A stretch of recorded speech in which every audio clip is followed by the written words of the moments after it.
Radio France Internationale, il est 14h30 à Paris, midi et demi en temps universel. Afrique Midi. Afrique Midi, avec Nicolas Sur. Bonjour Nicolas. Bonjour à toutes et à tous.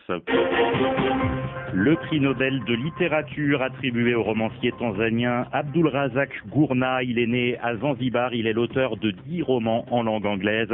Un Proust est-africain, c'est ainsi que le salue l'auteur d'origine djiboutienne Abdourahmane Waberi. Nous l'entendrons dès le début de ce journal. L'Organisation mondiale de la santé recommande le déploiement massif du premier vaccin contre le paludisme pour les enfants vivant en Afrique subsaharienne. Un moment historique pour l'OMS qui estime qu'un enfant meurt toutes les 2 minutes de la malaria sur la planète. Blaise Compaoré ne sera pas présent au procès sur l'assassinat de Thomas Sankara qui s'ouvre lundi à Ouagadougou et dont il est le principal accusé. Ses avocats le confirment, il dénonce un procès politique. Une attaque meurtrière contre les Fama dans la région de Bandiagara dans le centre du Mali. Le dernier bilan confirmé fait état de 16 morts. Dans l'actualité des sports, la suite des éliminatoires du mondial de football dans la zone Afrique et un deuxième contrôle antidopage positif pour la sprinteuse nigériane Blessing Okagbare. Il est l'écrivain de la mémoire de l'île de Zanzibar. Le romancier tanzanien Abdulrazak Gurnah est couronné pour son œuvre par le prix Nobel de littérature. Il ne figurait pas parmi les écrivains les plus cités. Mais pour l'auteur d'origine djiboutienne Abdourahmane Waberi, qu'il a rencontré et qui écrit sur son œuvre, cette récompense n'est que justice pour un écrivain en marge des grands courants littéraires. C'est une très bonne nouvelle pour la littérature africaine, puisque Abdulrazak Gurnah est un de ces écrivains très secrets, très professionnels, très discrets, puisqu'on citait le nom de Kenyan Ngugi wa Thiong'o pour ses contributions aux langues africaines, ou les voisins somaliens Noureddin Farah. Donc en fait, le prix est resté en Afrique de l'Est, puisqu'il est décerné à ces magnifiques écrivains de Zanzibar. Il ne se dit pas toujours tanzanien, il est resté au Zanzibar d'avant la Tanzanie. Disons qu'il est dépositaire de cette mémoire de Zanzibar et il est parti jeune, il avait une vingtaine d'années en Angleterre. Donc c'est un écrivain de l'exil, de la mémoire et de la littérature. Donc c'est une sorte de Proust, on pourrait dire, enfin moderne, est-africain, swahili, en fait sa langue maternelle est le swahili. Donc c'est cet univers qu'on connaît très mal, y compris à RFI, vous voyez, c'est ce monde qui va de Oman et Yémen jusqu'à Zanzibar et jusqu'aux rives du Mozambique. Et il a en mémoire cet univers-là. Au micro de Léonard Vincent, l'hommage d'Abdourahmane Waberi à Abdulrazak Gurnah.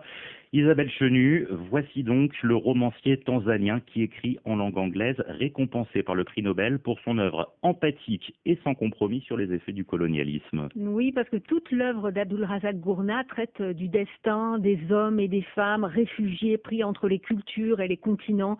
Ces romans sont des récits en forme de fresques flamboyantes, enracinés dans l'histoire coloniale de l'Orient africain, bruissant parfois de légendes swahili.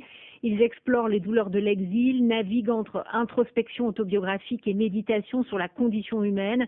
Abdulrazak Gurnah vit aujourd'hui à Brighton, en Angleterre. Il enseigne la littérature à l'université de Kent. Mais il est né en 1948 sur l'île de Zanzibar. Les 20 premières années de son existence sont marquées par les conflits ethniques entre Africains et Arabes, des tensions raciales qui dégénèrent en massacres de milliers de personnes. Il choisit de s'exiler à 20 ans, direction l'Angleterre, où il fait des études. Le déracinement est au cœur de son histoire personnelle et sera conté quelques années plus tard dans son ouvrage Près de la mer, ouvrage qui avait été gratifié du prix RFI Témoin du Monde. Comme le veut la tradition Nobel, l'œuvre littéraire d'Abdulrazak Gurnah a été récompensée car elle a fait preuve d'un puissant idéal. L'écrivain recevra dans quelques semaines 8 millions de couronnes suédoises, soit un peu moins de 900 000 euros. Abdulrazak Gurnah qui est traduit en français aux éditions Galahad. C'est un moment historique, dit le directeur général de l'OMS. L'Organisation mondiale de la santé recommande de déployer massivement le premier vaccin contre le paludisme pour les enfants du continent et des zones à risque. En Afrique, Magali Lagrange, plus de 260 000 enfants de moins de 5 ans meurent chaque année de la malaria. Oui, c'est donc un espoir. Il était attendu depuis longtemps, explique l'OMS. Vacciner les enfants contre le paludisme pourrait permettre de sauver des dizaines de milliers de vies, selon son directeur général, Tedros Ghebreyesus. 5 espèces de parasites transmissibles transmis par les moustiques sont responsables de cette maladie. Le vaccin développé par le Britannique GSK agit contre le plus mortel et le plus prévalent en Afrique. Il est d'autant plus important que la crainte d'une résistance du paludisme au traitement augmente. Le vaccin dont l'OMS recommande une utilisation massive a commencé à être administré il y a 2 ans dans des régions du Ghana, du Kenya et du Malawi. C'est jusqu'à présent le seul à avoir montré une efficacité pour réduire significativement le nombre de cas. Selon l'OMS, quand il est administré en 4 doses, il prévient 4 cas de paludisme sur 10 et 3 cas graves sur 10. Le directeur général de l'OMS précise que c'est un grand pas en avant, mais que nous avons encore un très long chemin à parcourir. L'Organisation mondiale de la santé rappelle que la vaccination ne remplace pas l'utilisation de moustiquaires ni la consultation en cas de fièvre. L'actualité au Burkina Faso, Blaise Compaoré ne sera pas présent au procès de l'assassinat de Thomas Sankara qui s'ouvre lundi devant le tribunal militaire de Ouagadougou. L'ancien président exilé aujourd'hui à Abidjan est le principal accusé de l'assassinat en 1987 de son ancien camarade. Il n'y sera donc pas. Parmi les raisons invoquées par maître Pierre-Olivier Sur, l'un des avocats français de Blaise Compaoré, son immunité d'ancien président et une procédure burkinabé qu'il estime non conforme aux règles du droit de la défense. On ne nous a jamais rien notifié. Il n'a jamais été convoqué à un interrogatoire. Au total, nous n'avons pas eu accès au dossier. Comment préparer sérieusement un procès qui s'annonce très médiatisé et même historique sans avoir eu accès au dossier? C'est impossible en termes de droit de la défense. C'est pour ça qu'il n'est pas question pour nous d'aller y aller de façon fantoche. En revanche, nous sommes prêts, moi le premier, à me rendre à Ouagadougou pour rencontrer le président de la République afin d'envisager la paix des braves, pour préparer un retour du président Blaise Compaoré sur place et de sa famille, afin de montrer une image forte d'unité nationale pour lutter contre le terrorisme et le risque de désintégration auquel nous assistons hélas en ce moment. Maître Pierre-Olivier Sur, avocat de Blaise Compaoré, joint par Amélie Tulé. Au Mali, un convoi de l'armée est tombé dans une embuscade hier près de Bandiagara dans le centre du pays. Le bilan est lourd, 16 morts selon différentes sources médicales et sécuritaires recoupées par RFI. David Bachet, selon l'état-major des FAMA, les forces maliennes ont riposté énergiquement. Oui, c'est au niveau du village de Bodio, sur la RN15, entre Koro et Bandiagara, que l'embuscade a été tendue hier en fin de matinée. D'abord des engins explosifs improvisés sur lesquels sautent plusieurs véhicules du convoi de l'armée malienne. Ensuite, des tirs nourris. L'attaque n'a pas été revendiquée. L'armée malienne parle de groupes armés terroristes. La zone est depuis plusieurs années un terrain d'action récurrent de la Katiba Massina, dirigée par Amadou Koufa et membre du JNIM, le groupe de soutien à l'islam et aux musulmans, qui est lié à AQMI. Alors l'armée malienne a indiqué hier soir un bilan provisoire de 9 soldats tués, sans le réviser depuis, mais ce bilan a malheureusement évolué. Selon des sources médicales et sécuritaires locales, ce sont bien 16 soldats maliens qui ont péri dans cette attaque. Les corps devaient être évacués ce matin vers Sévaré par des hélicoptères de la MINUSMA, la mission des Nations Unies dans le pays. L'armée malienne a cependant réagi de manière immédiate hier avec un ratissage au sol accompagné de frappes aériennes qui ont permis, selon le communiqué transmis hier soir par l'état-major, de tuer 15 assaillants et de récupérer 20 motos et des armes. Lucien Ebata, interpellé et placé en garde à vue en France. Cet homme d'affaires congolais proche du président Sassou est le PDG de la société de trading pétrolier Orion Oil et du magazine Forbes Afrique. Selon le site d'information Africain Intelligente, cet homme d'affaires a été interpellé à l'aéroport alors qu'il transportait une importante somme d'argent. Alexandra Bronjon. Selon le site d'information, Lucien Ebata a été appréhendé mercredi matin par les douanes françaises de l'aéroport du Bourget. Il transportait une importante somme en liquide non déclarée aux autorités et a été placé en garde à vue. Une information confirmée à RFI de sources diplomatiques. L'ambassade de la République du Congo en France affirme que Lucien Ebata était en transit à Paris et a choisi de répondre volontairement à une convocation du juge d'instruction. L'ambassade précise que l'homme d'affaires est un conseiller spécial du président de la République du Congo, qu'il est titulaire d'un passeport diplomatique et d'une lettre de mission signée par le chef de l'État congolais et à ce titre bénéficie d'une immunité fonctionnelle. Ce n'est pas sa première interpellation pour des faits similaires. En octobre 2012, Lucien Ebata avait été appréhendé à l'aéroport de Roissy avec plus de 180 000 € en espèces. Certains de mes clients pour l'Afrique me règlent cash, avait-il expliqué aux enquêteurs français à l'époque, car les virements prennent du temps. PDG du groupe Orion Oil, basé en Suisse et immatriculé aux Seychelles. Son nom apparaît dans l'affaire des biens mal acquis, une enquête sur le patrimoine en France du président congolais et de sa famille. En République démocratique du Congo, le journaliste Sostène Kambidi va-t-il être libéré ? Correspondant de l'AFP et d'actualité CD dans le Kasaï central, collaborateur occasionnel de RFI. Il n'a pas été relâché mardi à l'issue d'une audience dans le procès sur l'assassinat des 2 experts de l'ONU, Michael Sharp et Zaida Catalan, devant la cour militaire de Kananga. Charlotte Cossé, sa libération était espérée aujourd'hui, mais l'audience prévue a été à nouveau reportée. Effectivement, un report justifié par l'absence de certains membres de la Cour qui assistent à une série de réunions convoquées à l'occasion de la visite de la vice-ministre de la Défense à Kananga. L'audience qui devait se poursuivre au parquet militaire aujourd'hui a donc été reportée à mardi prochain. Il n'est cependant pas impossible que Sostène Kambidi puisse être relâché. Son avocat va réitérer aujourd'hui sa demande de mise en liberté, avec cette fois-ci en plus un motif médical. Ces 3 demandes précédentes sont restées cependant lettres mortes. Il n'est pas normal de continuer de le détenir, estime son avocat, maître Dominique Kambala. Arrêté le 20 septembre à Kinshasa, notre confrère a ensuite été transféré à Kananga, où se tient donc le procès du meurtre des 2 experts des Nations Unies qui ont été tués en mars 2017. Sostène Kambidi, en possession d'une vidéo du meurtre des experts onusiens, a été inculpé de terrorisme et d'association de malfaiteurs avant d'être reclassé comme renseignant. Les audiences de mardi ont permis de démontrer qu'il n'était pas le premier en possession de cette vidéo. C'est désormais au procureur de trancher sur sa remise en liberté. Il est 13h42 à Kinshasa.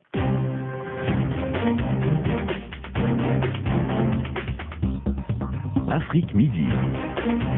Nicolas Sûr. Dans la deuxième partie d'Afrique Midi, Ethiopian Airlines accusé de trafic d'armes. Les sports avec la suite de la 3e journée des éliminatoires du Mondial 2022 dans la zone Afrique. Et un deuxième contrôle antidopage positif pour la sprinteuse nigériane Blessing Okagbare. Et tout d'abord, nos dernières infos. 3 jours de deuil national décrétés à partir d'aujourd'hui en Centrafrique. Un hommage aux victimes de l'attaque commise mardi dans les environs de Bambari et dont le bilan s'est alourdi à 35 morts selon le préfet et la Croix-Rouge centrafricaine. Le président de l'Assemblée nationale a condamné ce matin un acte odieux et barbare. L'attaque est attribuée au groupe armé UPC qui le dément. Ce matin, des combats sont signalés dans la ville de Ngakobo, dans la même préfecture. Plusieurs personnes auraient été tuées dans ces nouveaux affrontements. Au Bénin, 14 personnes inculpées et placées en détention provisoire par la Cour de répression des infractions économiques. La criette, ce matin à l'aube à Porto Novo, dans l'affaire de saisie de 2,5 tonnes de cocaïne. Selon nos informations, les chefs d'inculpation sont trafic de drogue international à haut risque, blanchiment et tentative de corruption. Les 14 personnes inculpées sont de plusieurs nationalités, parmi elles un ressortissant hollandais et un allemand. Le réseau était surveillé par les services béninois. Les premières interpellations ont eu lieu le 28 septembre dernier. Et puis l'Afrique du Sud célèbre aujourd'hui les 90 ans de Monseigneur Desmond Tutu. Une messe a été organisée ce matin pour l'occasion à la cathédrale anglicane du Cap, en présence de Monseigneur Tutu, qui fut l'archevêque du Cap. Beaucoup d'hommages aussi, celui du président sud-africain. Pendant près de 3 décennies, vous avez été une voix de la conscience, nous guidant et nous poussant à faire mieux pour notre peuple, écrit Cyril Ramaphosa. Ethiopian Airlines au centre d'accusation de trafic d'armes. Selon une enquête de la chaîne américaine CNN diffusée mercredi, la compagnie aérienne aurait transporté l'an dernier des armes et des munitions ayant servi à la guerre dans le Tigré. Des révélations démenties par Ethiopian Airlines, Léonard Vincent. La prestigieuse compagnie aérienne publique éthiopienne a juré dans un communiqué qu'elle se conformait strictement à toutes les réglementations nationales, régionales et internationales relatives à l'aviation, mais surtout que pour autant qu'elle le sache et au vu de ses archives, dit-elle, elle n'avait transporté aucun armement de guerre sur aucune de ses routes, par aucun de ses aéronefs. Pourtant, dans son reportage diffusé mercredi, CNN a révélé, documents, photographies et témoignages oculaires à l'appui, qu'à au moins 6 reprises du 9 au 28 novembre 2020. Ethiopian Airlines aurait facturé au ministère éthiopien de la Défense le transport de dizaines de milliers de dollars de fournitures militaires, des armes et des munitions, et cela à destination de l'Érythrée à bord de Boeing de ces lignes commerciales. Or, ces livraisons constitueraient des violations du droit international de l'aviation, lequel interdit la contrebande d'armes à usage militaire à bord d'avions civils. Ce n'est pas la première fois que de telles accusations sont rendues publiques et à chaque fois, Ethiopian Airlines les a rejetées. C'est toutefois la première fois qu'elles sont aussi circonstanciées et appuyées par des documents, des images et des témoins. Pour l'heure, ni le gouvernement éthiopien ni celui de l'Érythrée n'ont, eux, réagi à ces révélations. Les sports du football avec la suite de la 3e journée des éliminatoires de la Coupe du Monde 2022 dans la zone Afrique. 8 nouveaux matchs sont au programme, à commencer par RDC Madagascar. Les Congolais, Christophe Diremzian, qui ont un besoin urgent de points. Effectivement, 2 sur 6 possibles jusqu'à présent. C'est parti sur un rythme très lent pour les Léopards. Un nul avec la Tanzanie, un autre face au Bénin. C'est peu. La double confrontation avec les Malgaches aujourd'hui puis dimanche doit leur permettre de se relancer et pourquoi pas au passage de prendre une petite revanche sur un adversaire qu'il avait sorti de la CAN 2019. Hector Cooper, le sélectionneur des Congolais, sait qu'il n'a pas le droit à l'erreur. Il aborde ce match avec détermination mais aussi avec sérénité. No diría que un partido de fútbol es la vida o la muerte. Un match de football, ce n'est pas une question de vie ou de mort. Je comprends qu'il s'agit d'une rencontre importante et que nous devons gagner. Nous avons tous la conviction que nous pouvons l'emporter, d'autant que nous avons de bons joueurs. Cela me donne la conviction que nous sommes en mesure de gagner cette rencontre. Je ne pense pas au passé. Nous n'allons pas rentrer sur le terrain en pensant que Madagascar nous a éliminés de la dernière CAN. C'est une autre rencontre et nous voulons la victoire. Hector Cooper avec Kabulo Monakabulo, coup d'envoi de cette première manche dans un quart d'heure au stade des Martyrs de Kinshasa. Au même moment va démarrer le duel entre Tanzaniens et Béninois, actuels leaders de ce groupe J. Début imminent également de Libéria-Cap-Vert dans le groupe C, dominé par le Nigeria. Les Super Eagles, auteurs d'un sans faute jusqu'à présent, accueillent de leur côté la Centrafrique à 16h TU. Même horaire pour Guinée équatoriale, Zambie dans le groupe B, où la Tunisie reçoit ensuite la Mauritanie à 19h TU. Enfin, le Mali, l'équipe la mieux lancée dans le groupe E, reçoit le Kenya toujours à 19h TU, tandis que le Rwanda et l'Ouganda s'affrontent dès 16h temps universel. Un petit rappel rapide des 2 résultats d'hier. La Guinée qui était allée faire match nul au Soudan 1-1, alors que le Maroc a écrasé la Guinée-Bissau 5-0. Pas vraiment étonnant lorsqu'on sait que la plupart des joueurs bissau-guinéens ont été victimes d'une intoxication alimentaire la veille du match. Ils ont passé la nuit à l'hôpital. On leur souhaite prompt rétablissement. Les résultats des matchs du jour dans Afrique Soir, 18h30, temps universel. C'est une athlète emblématique du sprint africain qui se retrouve encore une fois dans le collimateur de la lutte antidopage. Blessing Okagbare avait été annoncée positive pendant les Jeux Olympiques en juillet et elle avait quitté Tokyo par la petite porte. Christophe Jousset, on apprend aujourd'hui que la Nigériane avait déjà été prise par la patrouille le mois précédent. Le 17 juin à Lagos, Blessing Okagbare gagne les sélections nigérianes pour les Jeux Olympiques. Au bout du 100 mètres, le temps qui s'affiche est un choc, 10 secondes 63.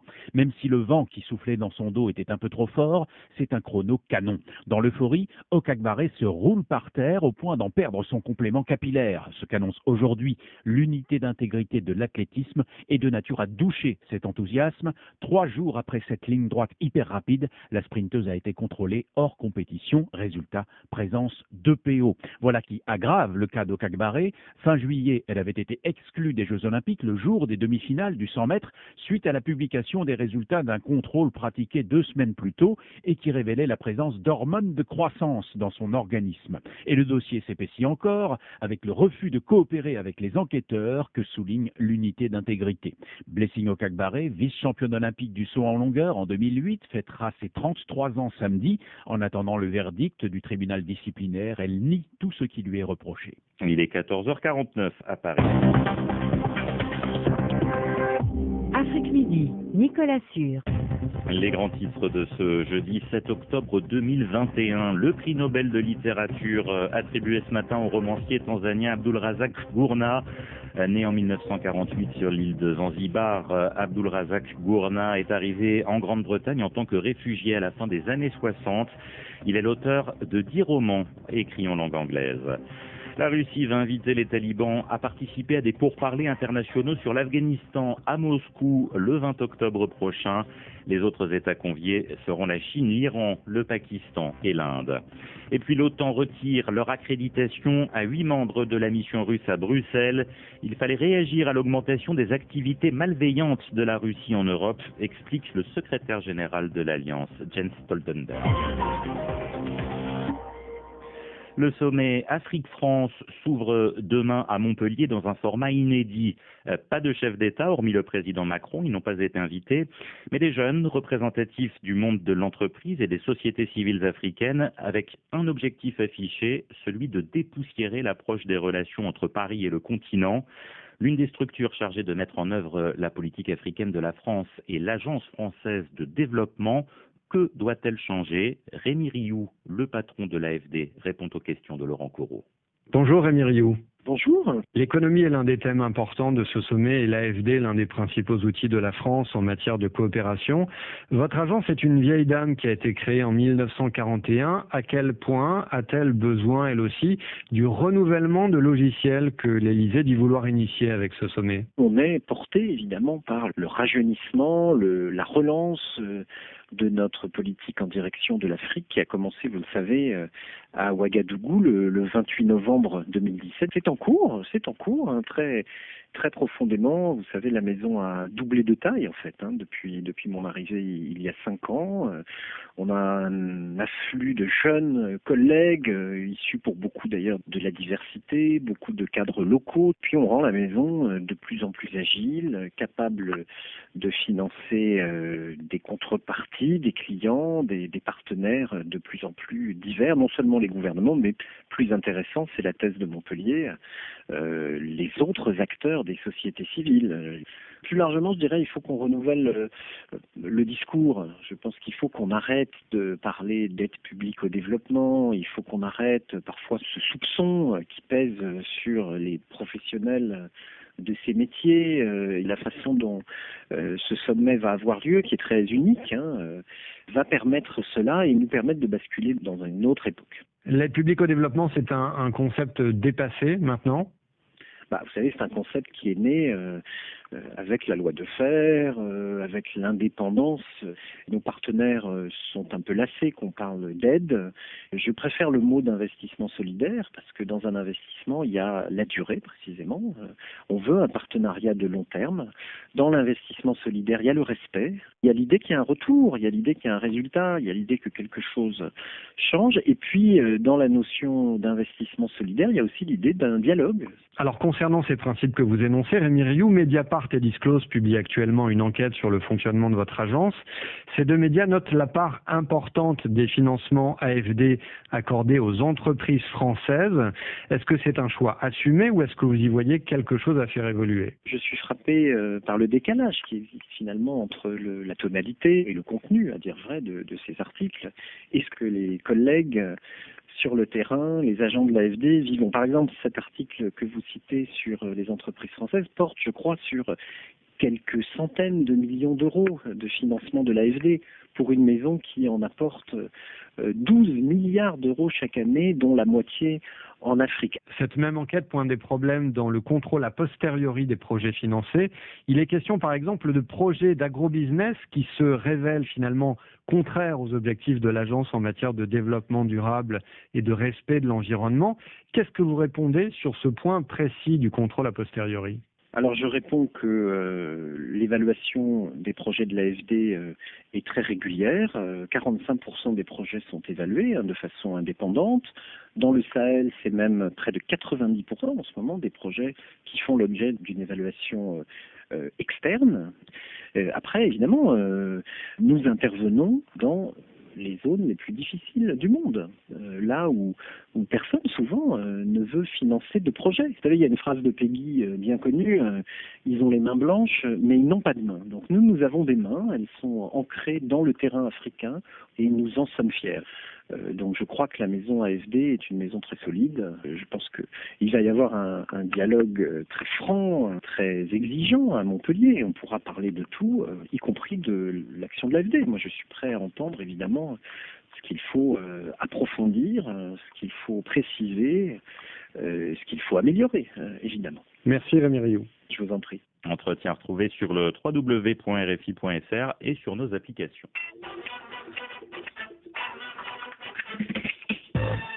Maman, si l'actualité des derniers jours était un jeu de Scrabble, elle rapporterait gros. Oui, tout le monde connaît le Scrabble, ce jeu de société où le but est de cumuler des points en formant des mots avec des lettres qui ont des valeurs définies. 1 point, 2 points, 3 points, 4 points, etc. Inutile de préciser donc que les lettres les plus recherchées au Scrabble sont celles qui valent cher, 10 points, comme Z, W, K, X. Les as du Scrabble arrivent toujours à former les mots les plus longs possibles et toujours sur des cases, lettres ou mots compte double ou triple. Avec un peu de technique, un bon coup d'œil, de la chance au tirage, mon ami, tu peux décrocher le jackpot avec ces quelques lettres bien placées sur l'échiquier. Et ces jours-ci, dans l'actualité, il est indispensable de savoir jouer au Scrabble pour décrocher le jackpot dans l'audimat tous les jours en prime time, avec des mots comportant des lettres à 10 points. Prenons par exemple un mot qu'on entend partout ces jours-ci, Zemmour. Déjà tout seul, il vaut 18 points, et il est composé de 7 lettres.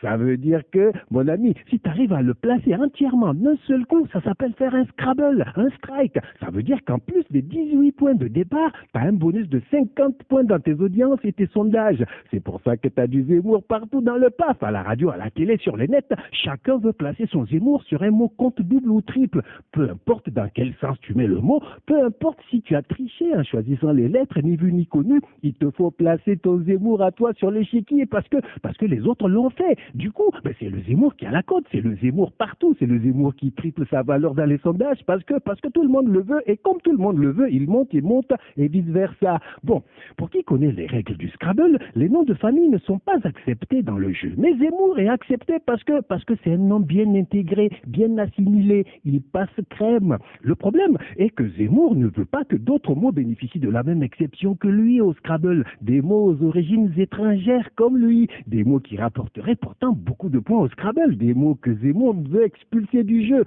Des mots comme Zakaria, 25 points, Kofi, 21 points, Abdelaziz, 19 points, Zorouignon, 19 points. Dans l'actualité, il y a aussi un autre mot qui cartonne au Scrabble avec sa lettre W, c'est Wagner.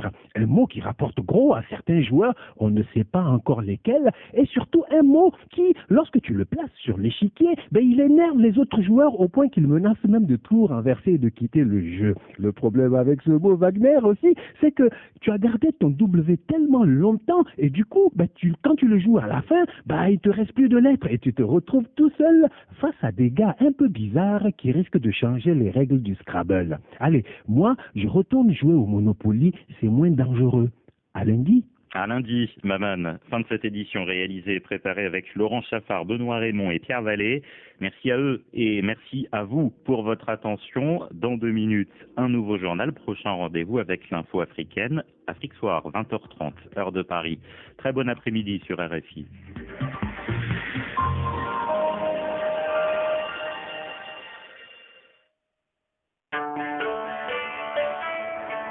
Priorité santé, Caroline Paré. Et nous nous retrouvons toujours à Marseille pour les actualités du Pharo, pour parler infectiologie et maladies émergentes, avec 3 spécialistes de santé publique tropicale. Vos questions, vos réactions sur la page Facebook de l'émission ou à priorité.santé@rfi.fr. Priorité santé avec Sounou Assurance. Du lundi au vendredi à partir de 9h10 TU sur RFI.